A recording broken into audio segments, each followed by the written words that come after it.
Dilaporkan ya ke pihak kepolisian pada malam ini jam 18.30.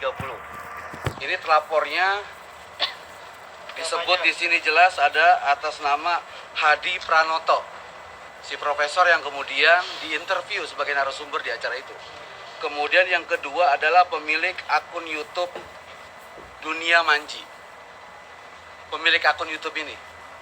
Nah, kalau kemudian hasil penyelidikan ternyata misalnya Anji kemudian dianggap terlibat, itu memungkinkan karena ada tindak pidana yang namanya turut serta, tahu ya, pasal 55. Dia menyebarkan berita bohong karena dia diundang dalam acara, nanti itu proses penyidikan yang kemudian akan menentukan. Artinya tidak menutup kemungkinan bahwa secara pribadi Anji bisa diminta pertanggungjawaban secara pidana, Anji, kemudian akun YouTube-nya itu bisa dilakukan penyitaan karena diduga sebagai barang bukti untuk melakukan tindak pidana penyebaran. Nah, itu yang penting. Pak, dilaporkannya kenapa, Pak? Iya, dilaporkannya pertama kan ada dugaan masalah berita bohong kan yang disampaikan oleh si narsum ini, interview si profesor ini.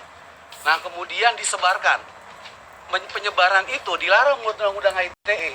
Itu ada di pasal 28. Makanya kita laporkan ada pasal 14, 15. Ini ancaman pidananya ini 10 tahun loh. Ini nggak main-main. Bisa langsung ditahan pelakunya, bisa langsung ditangkap. Termasuk pasal 28 ayat 1 yang kemudian diduga dijerat itu kepada Enji, dan itu di atas 5 tahun. Artinya apa? Enji memungkinkan juga untuk dilakukan penangkapan dan penahanan dalam perkara ini karena ancaman pidananya yang begitu tinggi. Tetapi sekalipun begitu, biar kita serahkan sepenuhnya persoalan ini kepada pihak kepolisian.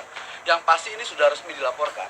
Nah, sejauh ini di media sosial atau beberapa statement dari ID misalnya kan mengatakan ya bahwa minta polisi untuk mengusut, menindak tegas pelakunya. Nah, sekarang ini sudah resmi.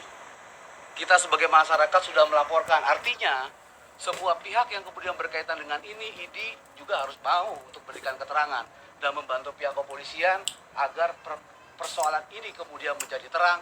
Apakah betul ada penemuan, apakah betul obat COVID sudah ada. Nah, sehingga kemudian masyarakat tidak bingung. Nah, itu yang kemudian menjadi poin penting. Jadi saya kira kita percaya bahwa Polri agak tidak profesional dalam penanganan perkara ini, dan kita berharap semua yang kemudian mendesak agar ada penegakan hukum dalam perkara ini pun, termasuk dari ID, akademisi, dan kemudian mereka pihak terkait yang paham terhadap persoalan ini, yang mau bekerja sama dengan pihak kepolisian untuk memberikan keterangan agar perkara ini kemudian menjadi terang. Ya, Pak, pertegas berarti Abang sebagai pelapor menilai konten itu membuat masyarakat menimbulkan rasa kurang tidak percaya kepada pemerintah, ya, Pak? Iya, kalau kemudian, ini yang gini loh, yang berbahaya dalam pernyataan yang disampaikan oleh si profesor ini, Hadi Pranoto ya, di dalam keterangan interview itu, pertama itu ada dua, menurut saya yang paling fatal ya. Pertama adalah soal sebutan bahwa dia punya satu sistem yang namanya digital technology yang tadi kita katakan. Digital technology itu kata dia, rapid test dan swab itu nggak perlu gitu loh. Sampai ratusan ribu, dengan 10.000 dan 20.000 itu sangat efektif. Bayangkan loh, masyarakat selama ini kan ngikut dengan penerapan oleh pemerintah. Berarti selama ini kalau ada yang jauh lebih efektif dan biaya lebih murah, berarti dibohongin dong masyarakat. Bisa dong kita berpikir kayak gitu, berarti kita dibodohi. Dan ini kan berbahaya. Makanya kenapa kemudian ID mendesak agar ada proses penegakan hukum terhadap ini. Itu yang pertama. Kemudian yang kedua, dia mengklaim sebagai seorang profesor dan ilmuwan, dan salah satu ilmuwan dari 4 ilmuwan di dunia, tim medis yang kemudian dia menemukan COVID ini. Wah, itu kan luar biasa. Kalau benar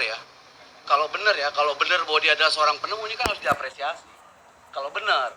Tapi kalau kemudian tidak benar, ada kepentingan lain, ternyata hanya ingin menaikkan konten untuk sekedar memviralkan, ada kepentingan komersil di luar itu yang tidak ada hubungannya dengan kesehatan, kan ini namanya sesat gitu loh. Apalagi ini disampaikan oleh public figure yang punya voter dan follower besar, dan ini yang berbahaya, akan dijadikan modus ke depan dan kemudian hari bahwa cara-cara dalam praktek-praktek seperti ini akan terus diulang hanya untuk memenuhi kepentingan konten. Dan itu kemarin terjadi dalam kasus sampah yang dipakai untuk kepada masyarakat diisi daging. Dan itu terus akan seperti itu yang kita khawatirkan gitu loh.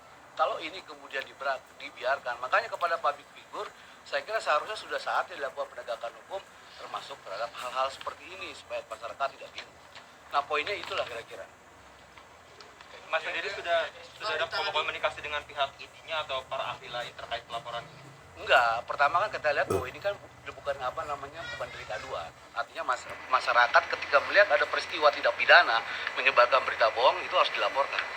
Nah itu loh, nah polisi wajib untuk memproses itu berdasarkan fakta-fakta hukum atau fakta-fakta yang kemudian berkembang kan, ada protes soal ID.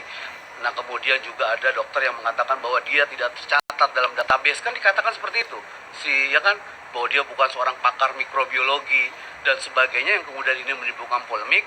Ya maka kemudian proses hukum untuk meluruskan persoalan itu loh yang penting. Barang buktinya pertama ada transkrip percakapan dari interview itu, tadi sudah kita transkrip semua percakapannya lengkap. Kemudian yang kedua